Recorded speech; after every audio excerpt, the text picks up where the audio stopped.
Hello, and welcome to episode number 140 of A Mic on the Podium, with me, Michael Seal. Before we start, I want to thank my latest Patreon subscribers, Oliver and Leo, for their support, and all my other Patreon subscribers for their continued support.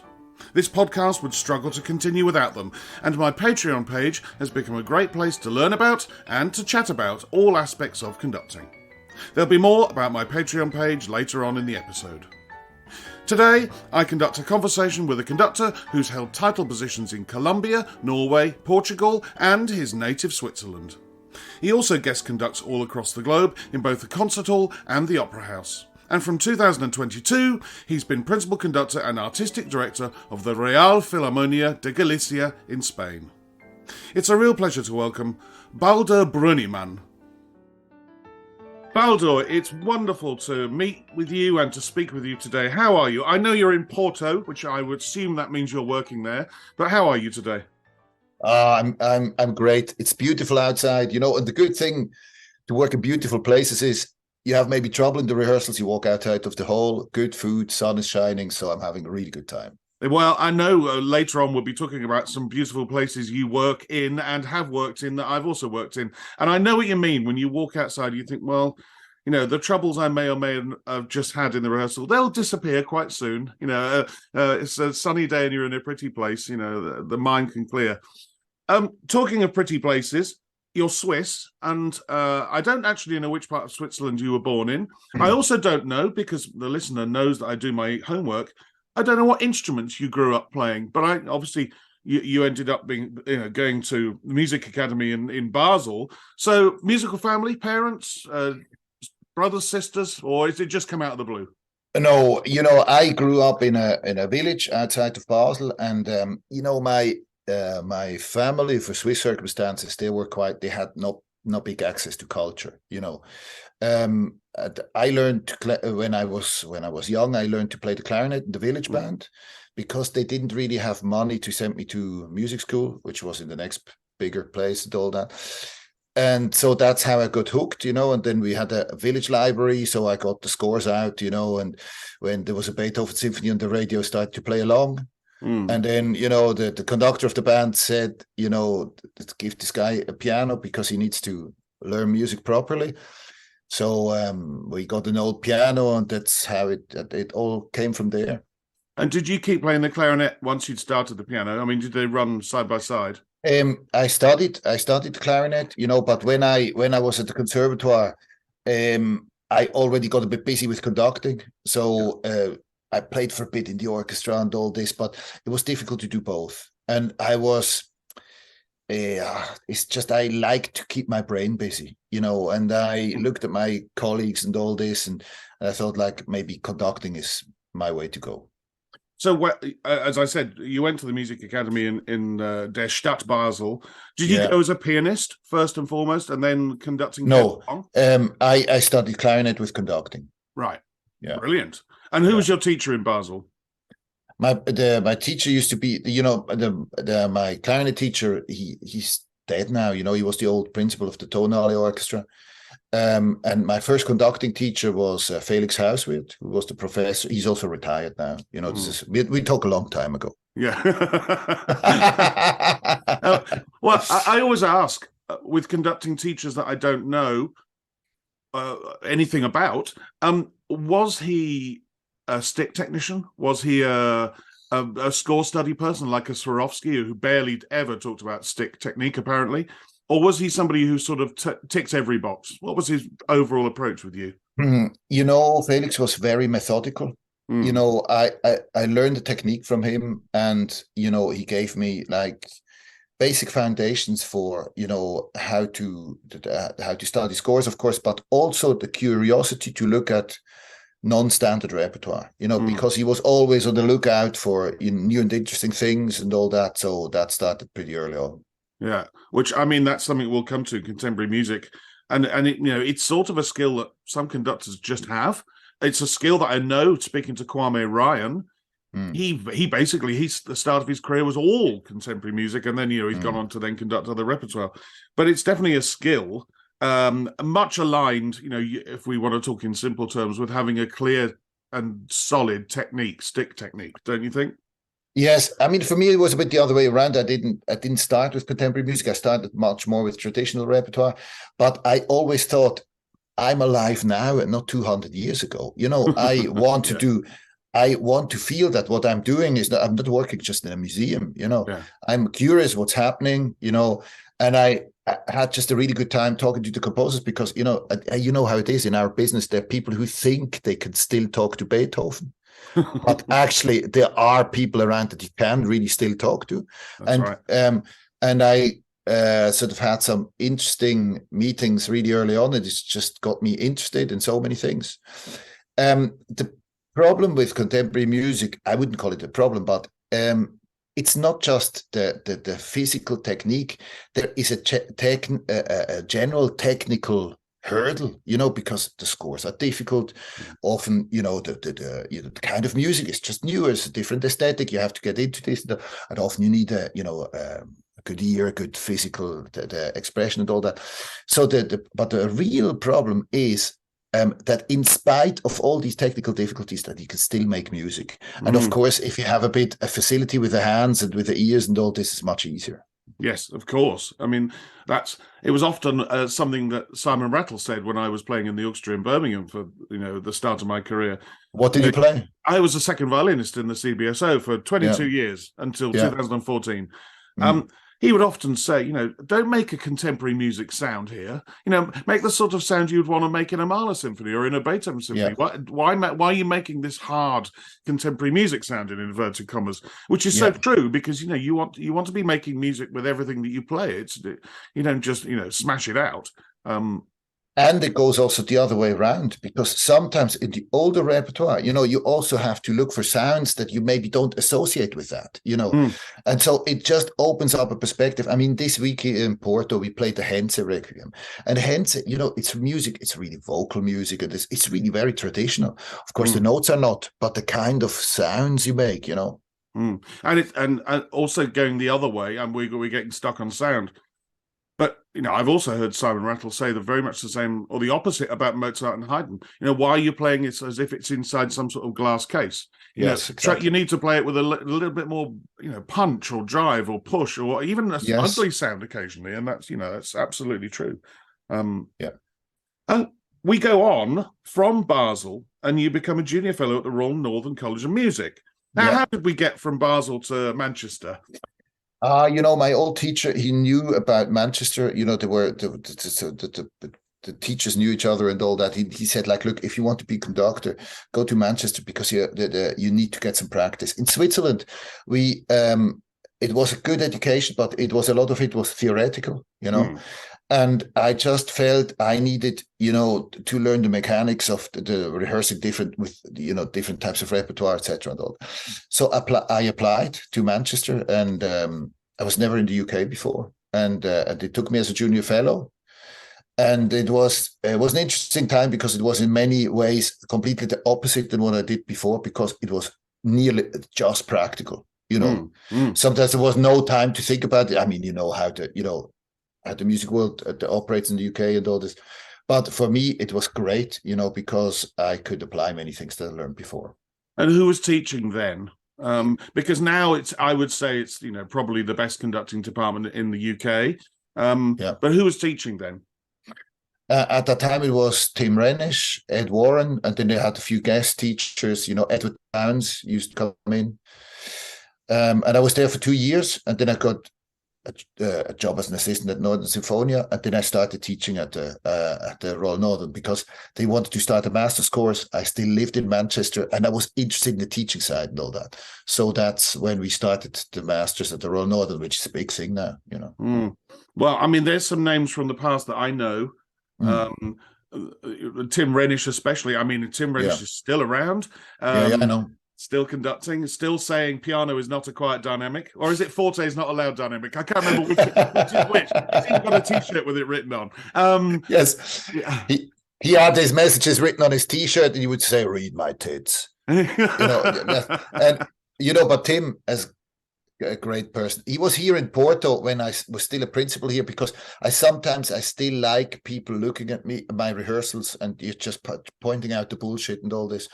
And so we did War Requiem, and I said, like, look, come on, I could get you over. Can you have a look at, my rehearsing and all that? He fell asleep after 5 minutes, but it was nice to see him. Well, that probably means that there was nothing offending him in the rehearsal. Either that, or you started with the first movement, and it's enough to sort of lull you into a sleepy state. So you said you went on and became an assistant at Northern Sinfonia. How long were you an assistant? And I've said this to so many people who've been assistants, that it's the most amazing job. I mean, I was lucky. I was assistant conductor of the CBSO whilst also being a member. So, I mean, I had all of the insights of being an orchestral player. But how was that for you, that your time with Northern Sinfonia? Northern Sinfonia is a chamber orchestra, and I learned a lot, not just about professional music life, but also ensemble, listening. They did a lot of chamber music. They did a lot of things without conductors as well. So for me, it was a very good step to take, because I've been in conducting already a while, and I suddenly got in touch with a different way of seeing things, and it was a great school for me. They also didn't have a principal conductor at the time, so I got to do loads of out of town, the educational concerts and so on. So it was great. So a really good sort of proving ground, a really good way of learning. Yes. Yeah. It's also, it was before they built the stage, and there was a real community aspect about that orchestra. They were a factor in Newcastle, Sunderland, and all these places, and I learned from that too, because that's where I came from, in the band where I grew up and all this. And I really appreciated that aspect of what they do, Well, they serve a community that really has nobody else serving them around there. I mean, the nearest British orchestra would be, I don't know, Manchester probably, Leeds. I'd say Yes. Leeds possibly the nearest, and then up above into Scotland, Edinburgh and Glasgow. So they are serving a big community, or a big area of the United Kingdom there. Yes, I know, but you know how it is. Sometimes people don't think that way.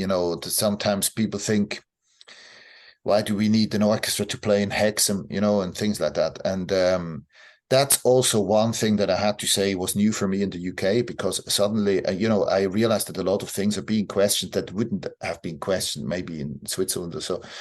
It's just a different thing that also orchestras had to fight, to really make themselves felt in the society, and that was also a big learning curve for me. And it's still going on today, as I'm sure you're aware, with Arts Council cuts to orchestras now who get nothing, who serve big areas of the country, and trying to move BBC orchestras or even merge them or shrink them. I mean, that's a different topic, because that's the BBC internally, but still there's this whole thing of, like you said, why would the people of Hexham not want to hear an orchestra? In fact, it's probably one of the highlights of their year to have an orchestra go and visit there, and the Northern Sinfonia would want to go and do that. It's ridiculous. Yeah, but I mean, this better than me. This is a history that has been going on for years. That just there is on one hand, there is a really high level of standard of cultural life, and on the other hand, there is just a complete lack of what culture does for your society. Of understanding what this actually contributes. And then of course, that also goes with what people vote for, but then it goes into a direction where in the end you can do away with so many things, but the question is, what type of country are you then left with, Absolutely true. Well, we could spend a whole podcast talking about the effects of orchestras on cultures, but I mean, I can touch on it by talking about, the first listed place that you get a music directorship is the National Symphony Orchestra of Columbia in 08 for 4 years. And, I quickly go through between 08 and the current day. You've held jobs in Colombia, artistic director in Norway, Porto, where you are now for 5 years, principal conductor, back home in Basel, now, as well as also in the Real Filarmonia de Galicia in Spain. So, I mean, you've been all over Europe and also Colombia, and we're going to come to South America soon. These places all need, and I'm sure you did out of towns in all of those places. You didn't just sit in the middle of Porto. You probably played outside of Porto. Yeah. Very important jobs. Absolutely. I mean, just of those ensembles in particular, this is a huge question, and it's been a while since I've asked it. Orchestral attitudes, how did you find them going from somewhere like Colombia to then working in Norway, to then working in Portugal? You've got sort of Latin temperaments, South American temperaments, Scandinavian temperaments. How did you find it? Yes, I mean, these orchestras, they exist in the societies where they exist. For example, in Colombia, we had a great group in that orchestra. They were the orchestra of the Ministry of Culture, and we played all over Colombia. Especially in the regions where they had no orchestras. They could say, like, we want a concert of the National Symphony, so we would go out. And they were really aware which country they're in. So they would never complain if there wasn't a dressing room somewhere or if the piano wasn't tuned, because they knew what it meant to have an orchestra there that played for people, And sometimes I wish, or I had wished when I was working there, that some people in Europe could see this, because they really didn't take this for granted. I had to go to the ministry a couple of times and and present what we do, etc. And once the Minister of Culture said to me, "Look, it's so important that you do this, because with what your orchestra costs in a year, we could build 2 schools." And and then of course you look at the reality of the country, and you think, okay, we better make sure that we do something useful. And I found that I never had a problem with that. I thought, the day we can't explain why we give something back into society, then people can shut us down. Yes. Because there you see what the country needs. So it really made you think what we should contribute. And I agree with you about conditions that you sometimes find yourself in. As an ex-player, we used to go to certain places in the UK and complain about the seats that we sat on in the concert hall. And I've been to other orchestras around the place, and you think, well, actually, just having seats is a luxury itself. I remember, because we're going to go to Argentina soon, in Teatro Colón. Yeah. You've probably worked there since it's been refurbished. I don't know when it was 10 years ago, but I don't know whether you ever worked there before it was refurbished. No. I worked with the Buenos Aires Philharmonic before they refurbished the Teatro Colón. Yeah. And on the very lowest floor, where the rehearsal space is now, we were in an old ballroom, the outsides of which were roped off because they were rotten and you would fall through the floor. But the orchestra sat in the middle of this huge ballroom, and when we were doing a piano concerto, the piano had to be very carefully wheeled in there for fear of going through the floor. But that was just how it was. You got used to it. Yeah. It was dark. It was dusty. Now it's one of the greatest rehearsal rooms you'll ever work in there, the big room at the end of the corridor, on the lowest floor of the Teatro Colón. But that's what it's like. We played in an out-of-town venue, and the piano of that same week, and the piano back leg actually fell through the floor of the stage. We just had to get on with it and deal with it.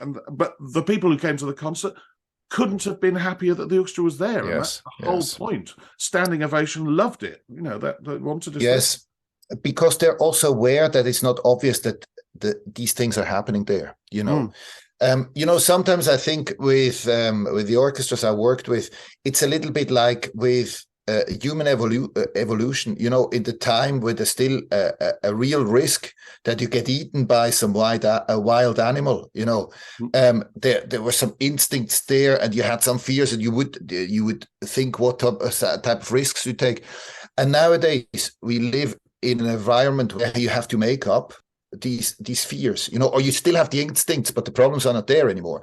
And sometimes I think, like, I go and work in places where there's really no obvious problem, in a sense that like pianos falling through through a roof or something like this, or just things not being in the right condition. But one needs a certain amount of problems, so sometimes people invent problems, and yes. You know how it is in our small world. Suddenly the fact that, I don't know, a chair doesn't have the right height or so becomes an issue. And I always think, like, I think back to my Colombia days, where my first clarinet was shot once on the way home. There was just like real the real life issues there. Yes, yeah, and we obsess about a light being slightly too bright in our faces on the stage, or first world problems as they call them. Yes, and even worse in conducting. I mean, you stay in the hotels, and all this, and then you talk to some people, and they think like, oh man, the seat on this flight. They think like, hey, yes. Yeah. Well, after COVID, I'm just happy to get on any flight and get out there conducting again. Yes. COVID. I sat here thinking, am I ever going to do what I used to do? But we are now, and that's it.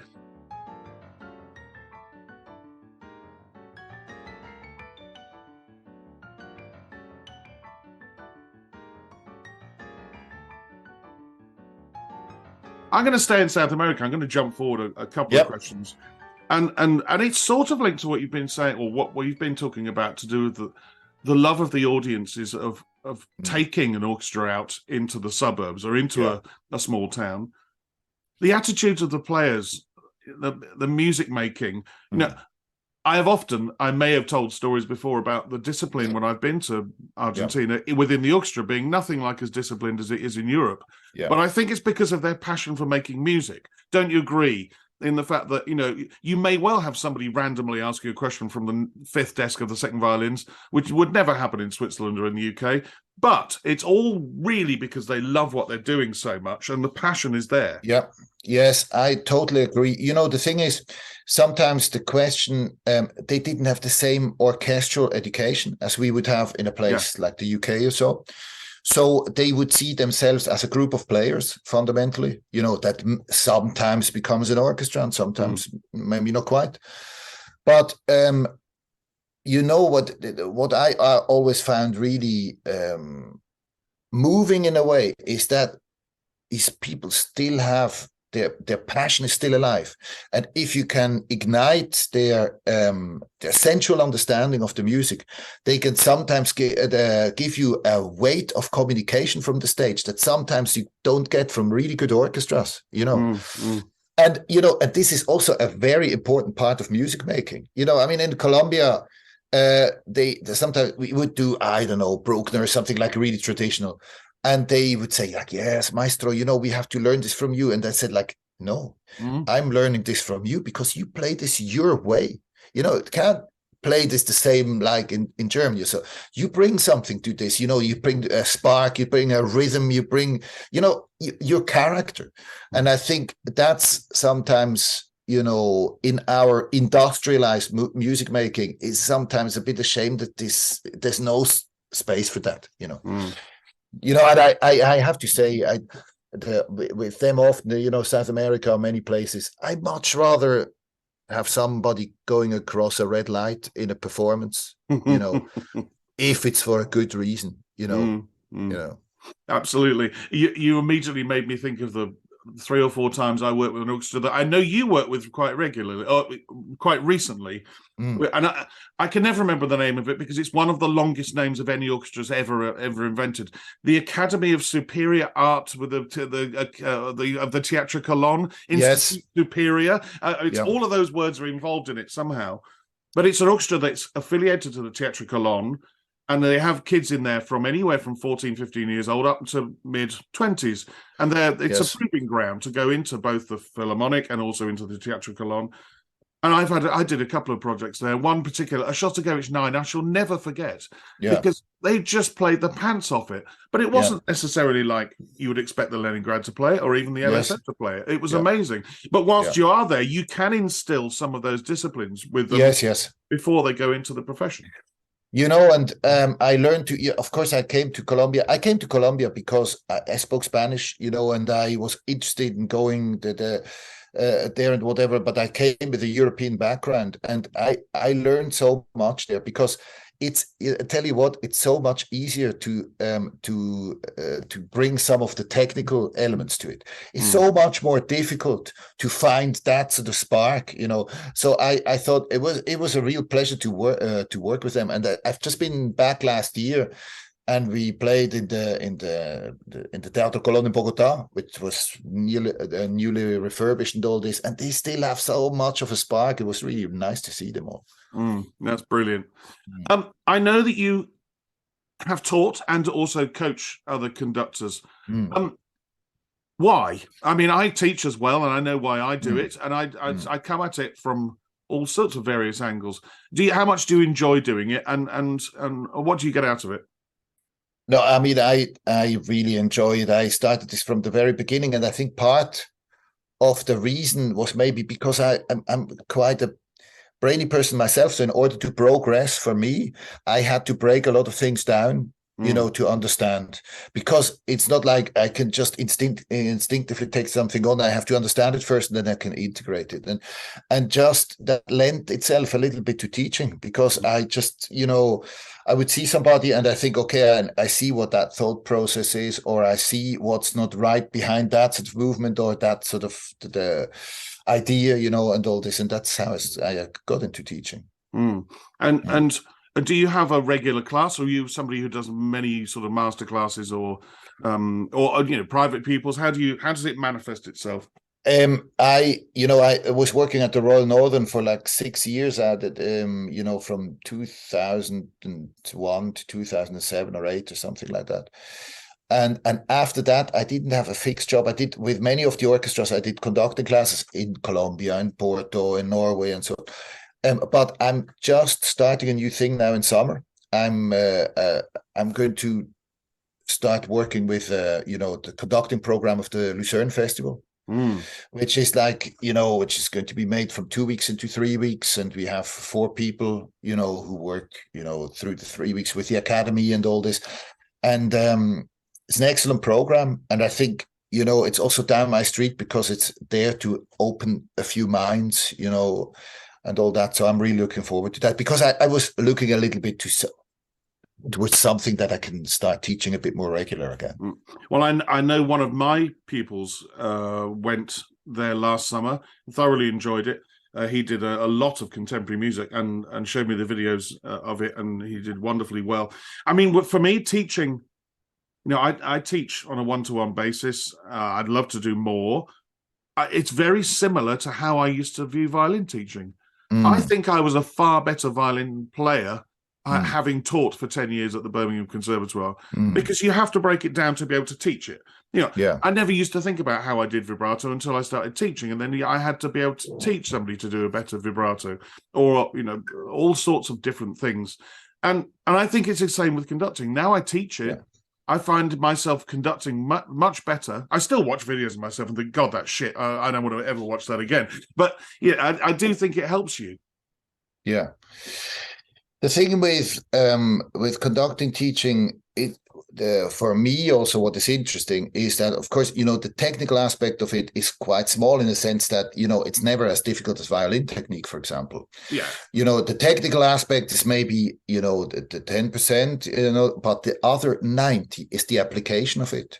Mm. And that, of course, is how you think, how the style of the music you have in front, the people you work with, what you show, what you say, the way you filter, through what you hear, etc. And that is really a journey that never ends, and I may be in it for longer, but I'm not smarter for that reason than many students who have the same problems, so it's great to analyze that. Mm. And use of language and rehearsal pacing and things like that. Yes. Yes, I mean, I count myself lucky that I remember the playing for the people. I liked how they paced their rehearsals and how they spoke. But of course, that's not the same for everybody. But I think to be able to pass these things on, even something like rehearsal orders, that Yeah. or you can go and study at the Royal Northern or wherever, and not necessarily particularly talk about that. Just simple practical advices. So yeah, well, good on you, and I'm glad you teach. And I would imagine, just having met you for 41 minutes or whatever it is, I would imagine you're a great teacher, because you have a sense of humor, but you seem very organized about how you approach things, and that, I think that's very important as both a teacher and a conductor. I try to keep the feet of the conductors a little bit on the ground, because, as you know, this is it is a job. You have in this whole organism, you play your part. But on the other hand, I see also a lot of young conductors, like, for example, I filter through applications for something like Lucerne or another course, I don't know. and you filter through applications, and everybody conducts the same pieces. And nowadays there's so many more opportunities for conductors. Everybody conducts a proper orchestra on their videos, but everybody does Dvorak 9, Brahms 4, the Beethoven 5, and so. And you think a lot of the conducting education in many places is still like this. Like you learn to do things in a certain way, and then you go to the practical music making, and you have different kind of people from different kind of repertoire and all this, and then you just get stuck, and the people just have to open up, in the way they approach this whole thing. I mean, I was speaking with Rachel Leach, who's a presenter in the UK yesterday, because I was working with the London Philharmonic. We were doing two concerts for schools children yesterday with the London Philharmonic. And we were saying that these are the hardest gigs that you have to do, but they're often the very first gigs you have to do. So having learned to conduct Brahms 4 or Shostakovich 5, don't necessarily think that's going to be that's going to be what you're going to be doing when you're 23 and out on the circuit, unless you win a competition. The first gigs you're going to get might be an overture here, or a concert with 11 different pieces in 5 different genres there, and that's how it is, and trying to become, I can't remember who said this, try and become a musician a great musician who happens to conduct, rather than being, looking at being a conductor in inverted commas and thinking about, business class flying and limos from the airport and staying in the best hotel suites and all that stuff that comes to only very few at the very top of our profession. Try and become a really great musician who happens to conduct, and that's the best approach, I think. Try to keep the feet on the ground. I completely agree with you. It's sometimes hard for young people to understand also that conducting is so subjective that everybody sees it from a different way. You talk to 10 different musicians, you talk to 10 different people in the public, you talk to 10 different other conductors, and everybody sees it in a different way. Why? Because it's very subjective, and a lot of things in conducting have nothing to do with conducting. Absolutely, You have people who have the most brilliant minds and techniques, and know everything you could possibly know about conducting, but they don't get anywhere, or they're just not very good conductors because there's something lacking, or because people think there's something lacking. So this, this subjective perception is just part of conducting. It matters what you look like. It matters what people see you, etc. And all these kind of things, I try to sort of incorporate those a little bit, in a sense that, make sure you're a package that goes further than somebody who moves their hands in a particular way, Absolutely true. And the other thing, and it's been a while since this has been discussed, but I remember a journey many, many, many years ago on a train on a free day in Japan, when I was with them playing with the orchestra. And one of the extra percussionists was the principal percussion of the Bournemouth Symphony Orchestra. And we got talking about conductors. We went through 25 names of conductors who conducted both the CBSO and Bournemouth. And to a man or woman, whoever we liked, they hated, and vice versa. We couldn't find anybody both orchestras liked. Well, actually, we could find a couple that both orchestras hated, but we couldn't find anybody that both orchestras liked. And there's nothing wrong with that, is there, Baldur? That's just the way the world is. Yes, I mean, the thing is, it's just the way the world is.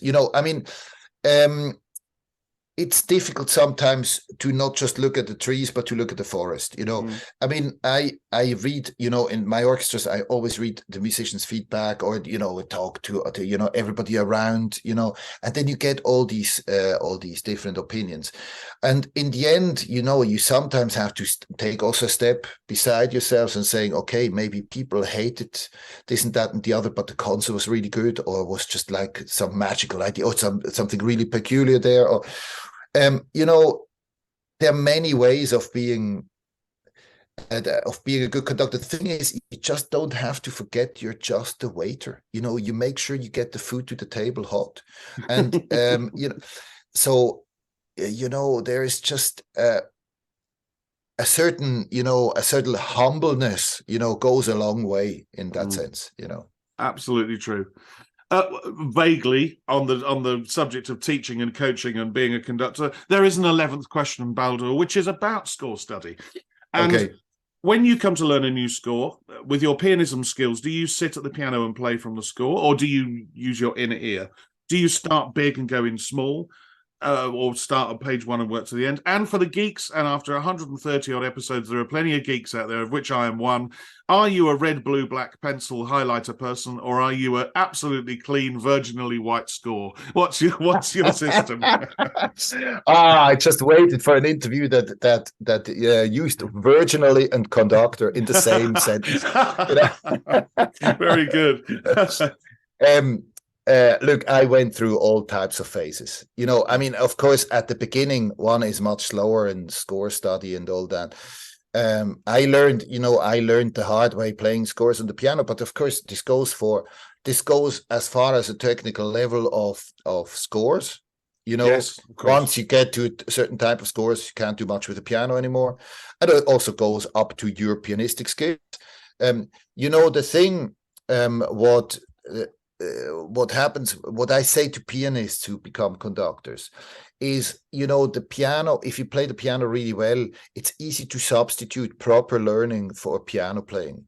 And, it's much more valuable, especially if you're at the start, to actually do the hard work and sit down and imagine how things really sound. Because some people are very, very skillful and they could just pick out the notes, but you can't pick out the sounds. And a piano is a percussion instrument, so it's worthwhile going, the harder way. Now, in terms of marking, I went through all phases. In the beginning, I marked up things like crazy. So sometimes, everything was so colorful, I could just see my markings. I couldn't see the music anymore. And so then I started not to mark anything at all. And now maybe I'm somewhere halfway. For example, I don't use colors anymore. I just use blue because it's not too different from the black, because I thought red in a way gives me the wrong message, like traffic signs, and blue is distinctive enough and I can still see. And I look at some of my old scores, and of the standards, I actually started buying new scores because I just did Beethoven 5 last month, and I just couldn't face reading the rubbish that I wrote in when I was a student. Like play off string on, just things that think about it in a different way. Yeah. So with some of these pieces I use new scores. But in the lockdown, I started a little conducting thing called conducting coaching, because I just had some students who sat at home and were just thinking, what's happening. So I did a little episode on score studying, and I made a few examples of different types of preparing a score and what is easier to read, etc. But it depends on what stage you're at. Well, I am a marker, as my listeners will know. I'm a red, blue, and black, and they meaning the same thing in every single score. But you're right, there are some scores I'm opening now, and I'm looking at them thinking, no, it's about time I binned that. There's an awful lot of rubbish written in there that I don't need.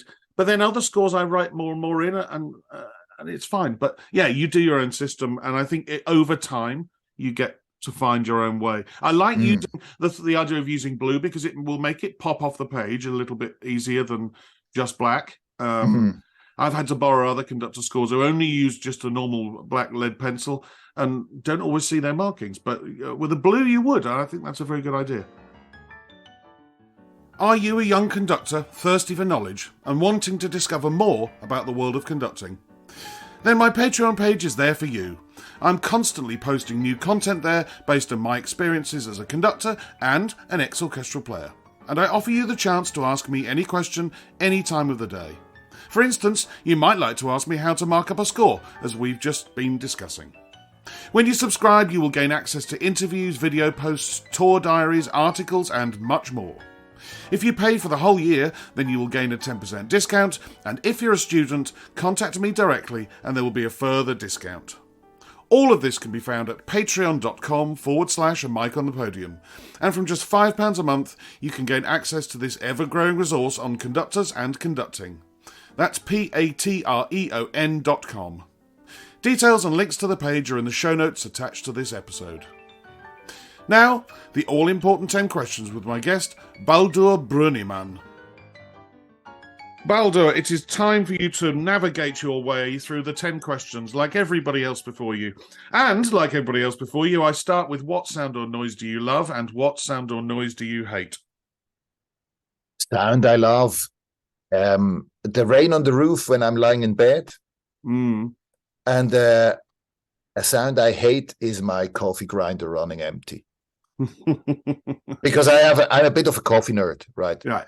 So I have a proper grinder and all that, and it makes a nasty noise when it's out of beans, Yeah. and it's not good, especially if you hear it first thing in the morning. Yeah. Are you one of these? I'm struggling to remember who it was who actually took an entire espresso machine, shipped it out for a 2-month run of an opera, a proper big one. Are you that geeky on your coffee, or are you one of these who will take a sort of hand grinder and beans with you on your trips? No, I do have my coffee machine with me, but Yeah. it's a small nanopresso. Yeah. So it's I'm in Portugal here, and you can get a good coffee. Yeah. But you're somewhere in the north of Germany, or the places where you just don't, and so it's good to have an espresso machine around. Very, very, very wise. Yeah,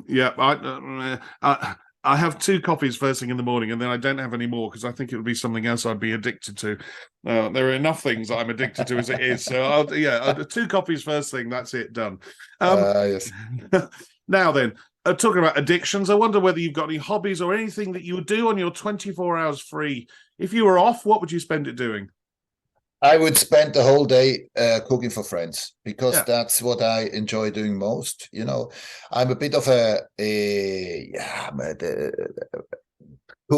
cooking type person. I live in Madrid, where it's a good cooking scene around. Loads of people like food and all this.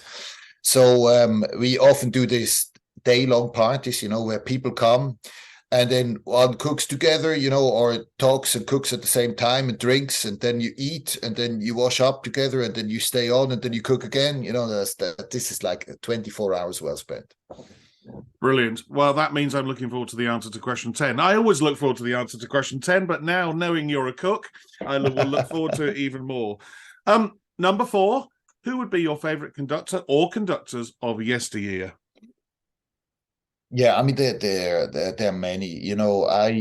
Talking about Argentina, Erich Kleiber, the father of Carlos, Mitropoulos, Scherchen, for completely different ways. Because it's just people who had a completely own and personal take on conducting. Scherchen with the whole Bauhaus approach and all this is just like, I respect people who do their own thing in a certain way. And yes, I mean, there are many impressive people. There are Monteux, and all this, yeah. I didn't know anything about, now remind me of his first name, Scherchen's first name, Helmut? I might have to go and look. I have to look at the book on my. Yes. On my, because Sakari Oromo made me buy the book. Let me go and look. Hang on. Hermann. Yes. That book, it's from early conducting book times, Absolutely. But it still has some really good information, because some people then, got more elaborate, and this, that, different repertoire and so on. But the fundamentals are very good in Scherchen's book. It was one of the first who really does it systematically. Well, the reason why Sakari made me do it was one of the very first concerts I ever conducted. I asked Sakari's advice, and Sakari Oromo said, "Come around my house." And I spent 3 hours in his company, and it was a very Sakari program.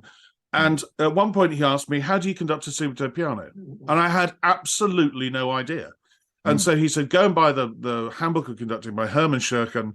And he talked about the end beat approach for doing for conducting a subito piano, which I've used ever since. He actually said to me, "It's a very wordy, very boring book. I wouldn't read it all if I were you, but it's very good for some basics." And he's right, exactly, and you're right. Exactly. But then I've watched him conducting, and yeah, he's a very interesting character. And he made lots of recordings, lots of contemporary music as well. Yes. He was very, very dry as a conductor. I mean, it must have not been fun being in his rehearsals all the time. And he was also very, very serious and all this. But I just respect, all these people who just say, "Look, this is me. I see music that way," because there's so many people who don't have any way to see music. It looks very nice, and it's smooth, and it's nothing out of the usual and all this, and you think like, hello, where are the balls, and I respect that somehow. Well, let's see. Question 5, whether there are people like that in your list of favorite current conductors or conductor.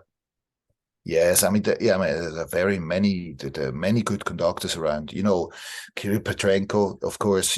People. Gustavo is very, very natural. Myung-Whun Chung. The people have the very natural techniques and all this, or have a particularly good approach to a certain type of repertoire. I mean, endlessly.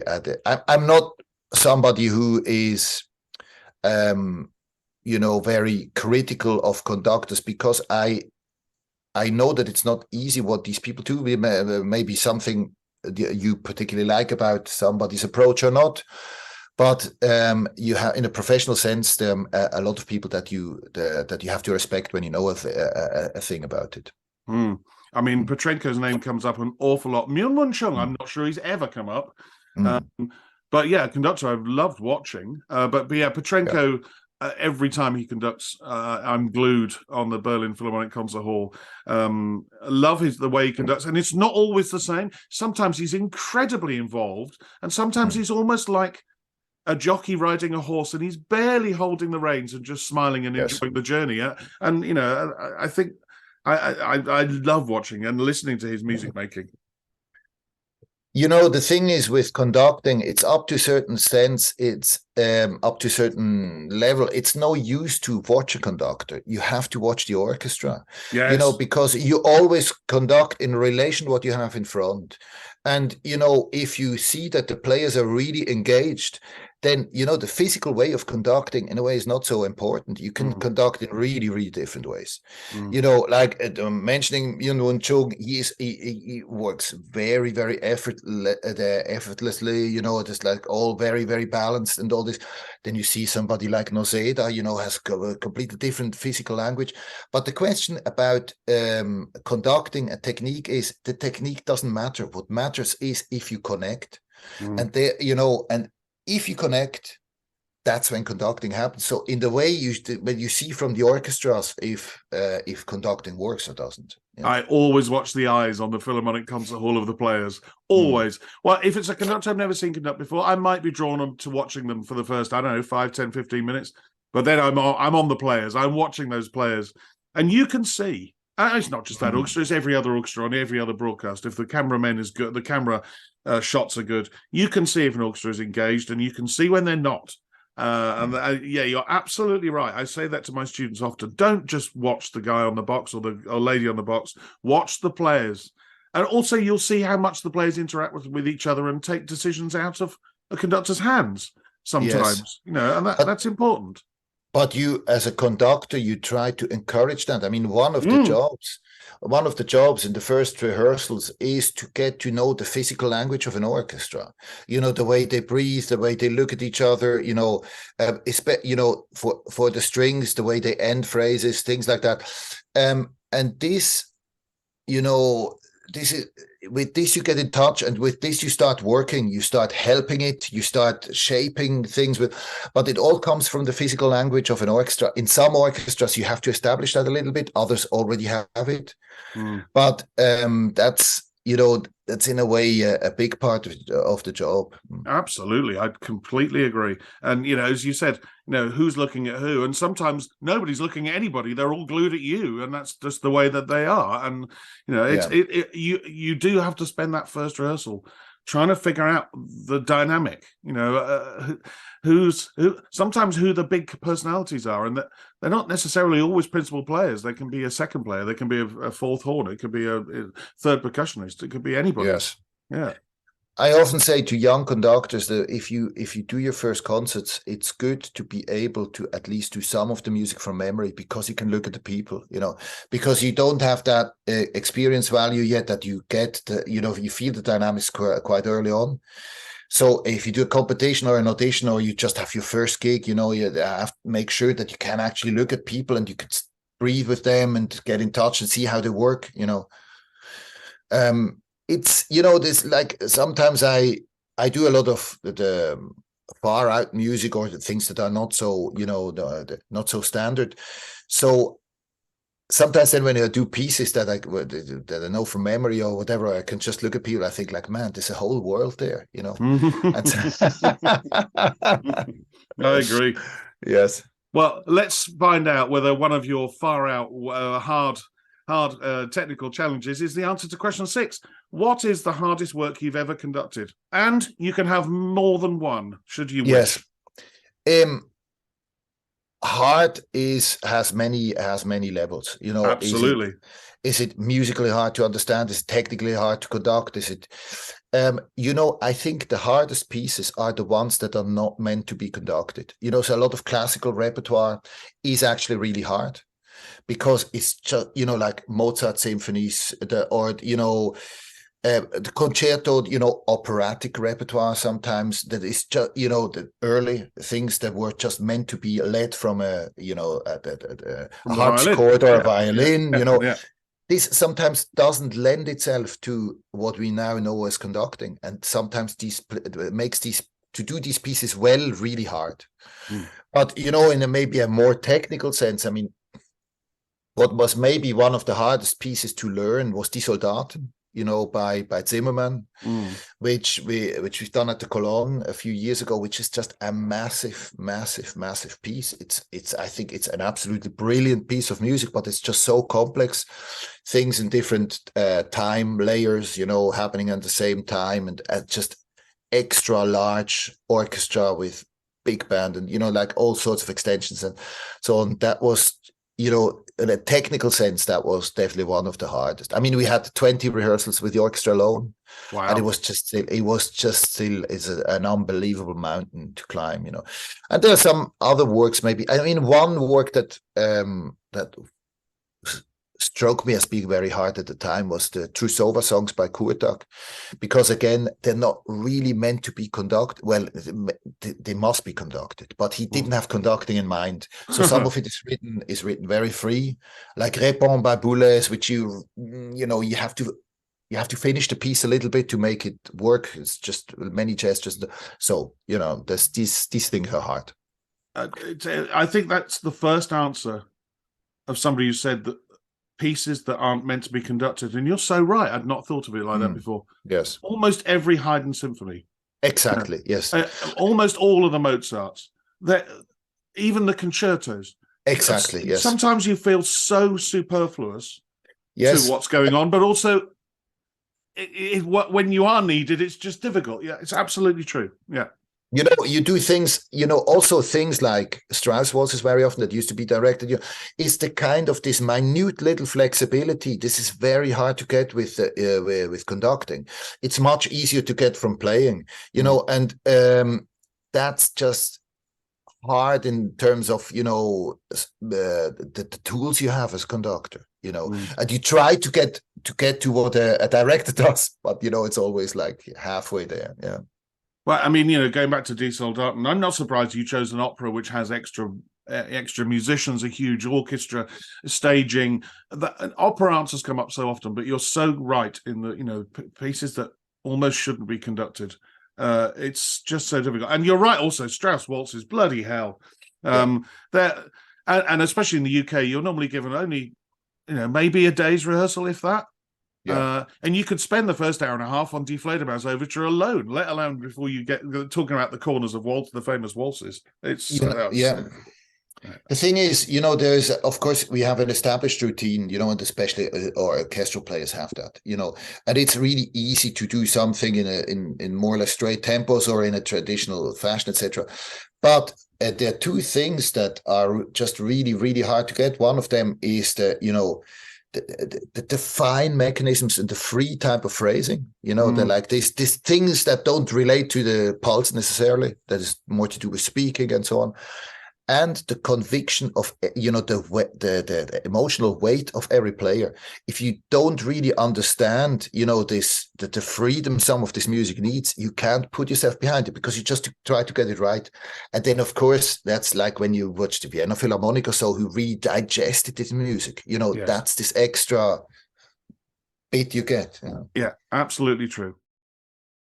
Number 7, Baldur, is when travelling abroad to conduct, and you've done a lot of travelling abroad to conduct, what item could you not leave home without? Well, sport shoes definitely, because I gave up. I'm standing up all day, right? Yes. And I need proper things to stand on, so I have like extra thick soles and the set of sport shoes. Of course, my coffee maker. Just thinking about all these places where you can't get a decent coffee, It's Yes, very true about shoes. John Wilson said to me, who I've also interviewed for this podcast way back when, episode 9 or something, but he said to me, yeah, don't take up conducting unless you've got some very comfortable shoes, Mike. For any foot injuries, if you've ever had plantar fasciitis and tried to conduct a 5-hour day stood up, forget it. It bloody hurts. So yes. insoles, things that give you a good arch in your feet, and sports shoes or trainers or anything like that, very, very, very wise. Yes, what I don't travel with is sticks, of course, because, I always used to tell my students, look, if you have problems with your stick technique, start to conduct with the hands, because you get directly in touch with the music and all this, and then you try and do the same thing with the stick. And sometimes I used to do this too, and at some stage I thought I don't really need it, so the sticks, they can stay at home. So you don't use a baton at all now? No, never. Well, there's that lovely quote I heard Jorma Panela once say to a class I happen to be in: why have one baton when I have 10 batons? And when I've done it without, very occasionally, it is rather freeing. But yeah, each to their own. I did an interview in Colombia at some stage where I gave a stupid answer that may be a little bit like infamous in that sense. That journalist asked me, what's the difference of conducting with a baton or without? And I said, it's like sex with a condom. It's safer with, but it's better without. Oh, very good. No, I'm leaving that in. Yes. If you send it to a journalist, it must be on the record somewhere. Yes, it's printed. And I got to the office on Monday, and everybody went like, I read it. I went, oh, because I thought they would never print that, but of course, yeah. Oh, brilliant. Absolutely wonderful. Number 8 is, well, it could be a more serious question. It's up to you. Number 8 is, what is the one thing you would change about being a conductor? Oh, I would, if I could work always at home, that would be, yes. That, yes. Well, there are many things. I would cut out some of the bullshit, like from all different sides. I would also, yeah, I mean, of course, the traveling aspect is difficult, because I have, small kids, and all this, and sometimes I have a hard time being away from home. But also, you have to be good at being on your own, because of course, some places people are very social and all this. Others, the last person they want to talk to is conductor, which is fair enough, Yeah. But I would just cut some of that, those dynamics out sometimes, and just think, look, what happens on stage stays on stage, and after that, you're allowed to be a normal person. Yeah. Why can't we share a beer together? Absolutely. Yeah, I agree. Yeah. And as for cutting out the bullshit, it was sort of one of the reasons for wanting to start this podcast and interview other conductors, was to find out about them as people. And, hardly ever have I ever had a load of PR rubbish thrown at me. I've got to the bottom of the people I've spoken to and found out a little bit about them, which is why the 10 questions are the 10 questions that they are. You can't bullshit me in those. That you have to be a human being as well as a conductor. And I think it's important. I really do. I don't know whether that's because, like you were saying about being a Swiss conductor in a Latin American orchestra, and that whether this is because this is an ex-orchestral player who now conducts a poacher turned gamekeeper. I never liked the bullshit when I was a player, so why would I be bullshitty now? Yes. I don't like it. We're just musicians who want to make music with you, and we just happen to do it with or without a baton. And that's all I am. There's no bullshit about me. Yes, but this is a much bigger issue. This the bullshit factor around classical music. Because Yes. there's a classist element about the classical music. I mean, you read Bourdieu or many things that actually does a lot of harm to classical music. And conducting is just a very visible side of that. I mean, you must have watched Tar. With I Kate haven't watched Blanchett. it actually yet. I haven't. Yeah. Have you? What did you think of it? Um, it got me so bloody upset, and I'm really a Kate Blanchett fan, Right. but I thought it was so wrong on so many levels. I thought it was misogynist, and it was reinforcing so many cliches about classical music that, a lot of us, we work that, against those cliches, to Yes. invite people in, and then somebody makes a movie who has millions of viewers reinforcing all the abuse of power, the luxury aspect of we're like high middle class society, and either or you don't, or you belong or you don't, and it's just all wrong. And I just hated it. I really hated it.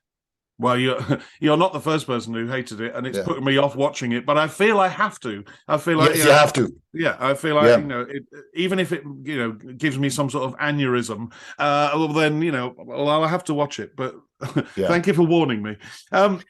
Yes. I wonder. Yeah, whether, you have to watch it though. Yeah. I will. I will. Yeah. I wonder whether cooking is going to be the answer to question 9. What profession other than your own would you like to attempt? Look, I mean, I do like cooking, but to do it professionally is a very hard job. Yes, it is. Yeah.